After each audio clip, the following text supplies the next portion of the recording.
राधे राधे मित्रों। तो मित्रों आप लोग राधा किशन के अपकमिंग एपिसोड में देखेंगे कि मित्रों वीडियो शुरू करने से पहले अगर आप हमारे चैनल पर नए हैं और अगर अभी तक आप लोगों ने हमारे चैनल को सब्सक्राइब नहीं किया है तो चैनल को कर लीजिएगा सब्सक्राइब और बेल आइकन को ऑल पे करके प्रेस कर दीजिएगा, जिससे कि हमारी नई वीडियो का नोटिफिकेशन आपको मिल जाए। तो मित्रों आप लोग देखेंगे कि शाम कहता है श्री कृष्ण से, पिताश्री आपसे एक विशेष चर्चा करनी थी। और फिर श्री कृष्ण कहते हैं हाँ शाम, कहो क्या कहना है। और फिर शाम कहता है मकर संक्रांति के उपलक्ष्य में जो अतिथि द्वारिका आए हैं वो सभी आपसे भेंट करना चाहते हैं, किंतु एक समस्या है, वह सभी संख्या में अधिक हैं, तो कदाचित आपको उनसे भेंट करना कठिन हो। और फिर श्री कृष्ण कहते ये भी कोई समस्या हुई शाम, और कहते चिंतित होने की कोई आवश्यकता नहीं है, जाकर उन सभी से कह दो कि मैं उन सभी से मिलूंगा। द्वारका आया हुआ हर एक व्यक्ति, हर एक अतिथि, किसी की भी इच्छा अपूर्ण नहीं रहेगी।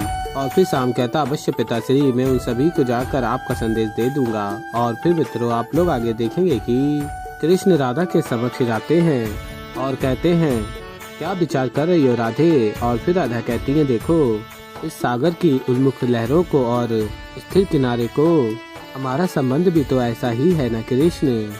लहरें तट से चाहे कितनी भी दूर क्यों ना चली जाए, पुनः उससे आकर अवश्य मिलती हैं, क्योंकि लहरों को तट के प्रतीक्षा का आभास होता है। लहर का किनारे से दूर जाना नियति है, लहर का किनारे की प्रतीक्षा में रहना भी नियति है, और दोनों का मिलना भी नियति है। और कहती हैं आगे राधा, यदि इस लहर के भांति तुम्हारा मुझसे दूर जाना नियति है तो मेरा भी इस किनारे के भांति तुम्हारी प्रतीक्षा करना भी नियति है, ताकि हमारा मिलन पूर्ण हो सके। विधि के इस विचित्र विधान की अनुभूति ने ही मुझे ये आभास करवाया है। कहती है राधा उस वरदान के पूर्ण होने का समय आ गया है जो मैंने देवी सरस्वती से मांगा था, और देवी सरस्वती ने वरदान दिया था। हे देवी राधा, अगर तुम श्री कृष्ण की मृत्यु नहीं देखना चाहती तो मैं तुम्हें वरदान देती हूँ कि तुम्हारी मृत्यु कृष्ण की मृत्यु से पूर्व हो। और फिर मित्रों आप लोग आगे देखेंगे कि राधा कहती हैं कृष्ण से, यदि तुम्हारी नियति को इस देह को त्याग कर पृथ्वी लोक से गोलोक जाना लिखा है, तो वैसे ही किनारा लहर की प्रतीक्षा करता है, वैसे ही मैं इस देह को त्याग कर तुमसे पूर्व गोलोक जाकर तुम्हारी प्रतीक्षा करूंगी। और फिर मित्रों आप लोग आगे देखेंगे कि देवी पार्वती महादेव से कहती हैं महादेव, प्रेम भी कितनी कठिन परीक्षा लेता है, जिसमें प्राण बसते हैं, उसकी मृत्यु देखना तो इस संसार का सबसे बड़ा हृदयघात है। और राधा कृष्ण को वही हृदयघात क्यों देना चाहती है। और फिर महादेव बताते हैं राधा कृष्ण तो अवतरित ही हुए हैं, संसार को प्रेम की परिभाषा समझाने के लिए इन दोनों ने सदैव हमें अपने प्रेम से यही सिखाया है, प्रेम निस्वार्थ होता है। और अब अपनी पृथ्वी लोक से गोलोक जाने तक की यात्रा में भी इस संसार को एक बहुत बड़ी सीख देने जा रहे हैं, क्योंकि ये क्षण मेरे आराध्य के जीवन का सबसे कठिन क्षण होगा। वो देवी राधा को स्वयं अपने जाने की पीड़ा का अनुभव भी नहीं कराना चाहते, इसलिए आराध्य को देवी राधा की इस मांग को स्वीकार करना ही होगा। और फिर मित्रों आप लोग आगे देखेंगे कि जरा की धर्मपत्नी कहती क्या हुआ, आप इतने व्यथित क्यों हैं, आप तो द्वारका गए थे ना श्री कृष्ण से भेंट करने के लिए। और फिर जरा कहता है कैसे मिलता मैं उनसे, वो श्री कृष्ण हैं द्वारका के नरेश, मैं ऐसे रिक्त हाथ उनके समक्ष कैसे चला जाता। और फिर धर्मपत्नी कहती है द्वारका तो इतनी बड़ी नगरी है, आप वहीं से उनको कोई उपहार दे देते। और फिर जरा कहता है आगे प्रयत्न किया था मैंने, परंतु ये कृष्ण को देने योग्य कोई उपहार नहीं मिला मुझे, तुम्ही बताओ क्या करूं मैं। और फिर धर्मपत्नी कहती है व्यर्थ ही इतने व्यतीत हो रहे हैं, स्मरण कीजिए आपने ही तो मुझे बताया था कि कैसे श्री कृष्ण धर्म और कर्म की सीख देते हैं।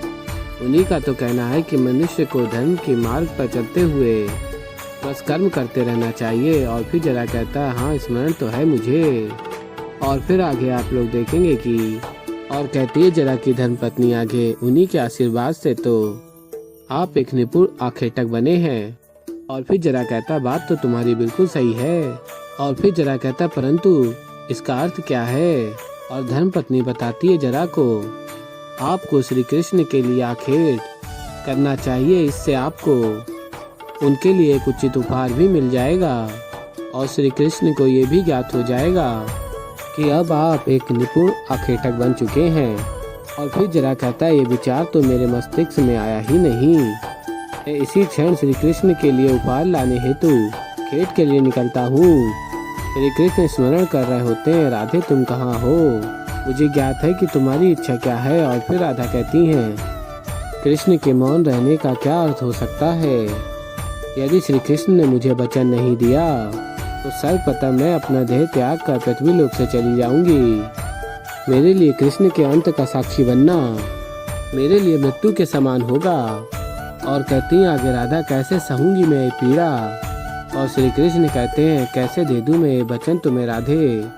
तुम मेरा हृदय हो, तुमसे बिछड़ना मैं कैसे सह पाऊंगा? और फिर राधा कहती, भूल गए कृष्ण, मिलके बिछड़ना और बिछड़ के मिलना ये तो राधा कृष्ण की नियति है।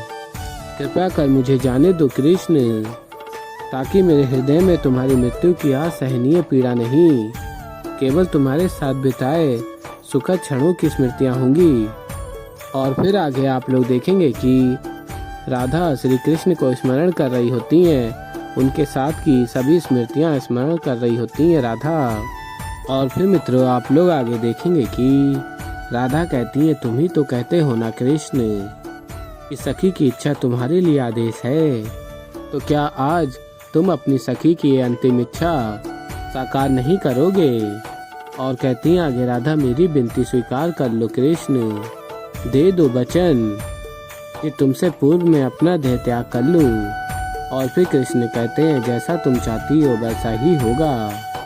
और फिर श्री कृष्ण कहते हैं, सखी की इच्छा मेरे लिए आदेश। और फिर मित्रों आप लोग आगे देखेंगे कि अतिथि कहते हैं, श्री कृष्ण कहीं दिखाई नहीं दे रहे, हम उनके दर्शन को आतुर हैं। जब तक उनके दर्शन नहीं हो जाते तब तक हमारा हृदय कहीं और कैसे लग सकता है? और फिर शाम कहता, ताऊ श्री पिताजी कहाँ रह गए? और फिर आगे आप लोग देखेंगे कि सभी अतिथि कहते हैं, हम उनके दर्शन को आतुर हैं। जब तक उनके दर्शन नहीं हो जाते तब तक हमारा हृदय कहीं और कैसे लग सकता है? और फिर शाम कहता है, ताऊ श्री पिताश्री कहाँ रह गए? और फिर बलराम दाऊ कहते हैं, तुम व्यतीत मत हो शाम, यदि कान्हा ने कहा है कि वो आएगा तो वो अवश्य आएगा, कदाचित किसी महत्वपूर्ण कार्य में रह गया होगा। और फिर मित्रों आप लोग आगे देखेंगे कि राधा कहती है, कृष्ण अपना वचन पूर्ण कराने के लिए मैंने तुम्हारे हृदय को जो क्षति पहुंचाई है उसके लिए मुझे क्षमा कर दो। अगर कोई और मार्ग होता जिससे हम दोनों को असहनीय पीड़ा का सामना ना करना होता, एक दूसरे की मृत्यु का साक्षी ना बनना पड़ता। और कहते हैं आगे राधा, मैं बिना एक क्षण भी व्यर्थ किए मार्ग पर चल देती। और फिर श्री कृष्ण कहते, मैं जानता हूँ तुम्हारी सांसों की डोर जब मेरे समक्ष टूटेगी तो मुझे उतनी ही पीड़ा होने वाली है, इतनी कि तुम्हें। और फिर आगे श्री कृष्ण कहते, किंतु तुमने मुझसे वचन मांगा तो मैं अपनी सखी की इच्छा का अनादर नहीं कर सकता ना। मैं तुम्हारी भी बात मानूंगा, किंतु तुम्हें भी मेरी एक बात माननी होगी। और फिर मित्रों आप लोग आगे देखेंगे कि श्री कृष्ण कहते हैं राधा से, इस द्वारका की अंतिम पूजा है राधे, और मैं ये पूजा तुम्हारे साथ करना चाहता हूँ। और फिर राधा कहती है, इस बार तो मेरा हृदय ये भली भांति जानता है, इसके अतिरिक्त जो बात है तुम्हारे हृदय में वो बात बताओ। और फिर श्री कृष्ण राधा से कहते हैं, और तभी राधा कहती है, मौन मत रहो कृष्ण, बताओ क्या मांगना चाहते हो कृष्ण। और फिर कृष्ण कहते हैं, मैं चाहता हूँ कि मैं अपने मृत्यु दूत के नेत्रों में देखकर मैं उससे भेंट करूं, और जब मैं उससे भेंट करूं तब तुम मेरे साथ खड़ी रहो। तो ऐसे ही मित्रों आगे और भी बहुत कुछ देखेंगे। तो अभी के लिए इस वीडियो में इतना ही। तो मित्रों अगर आप लोगों को हमारी वीडियो पसंद आई हो तो वीडियो को कर दीजिएगा लाइक, और अगर अभी तक आप लोगों ने हमारे चैनल को सब्सक्राइब नहीं किया तो चैनल को कर लीजिएगा सब्सक्राइब।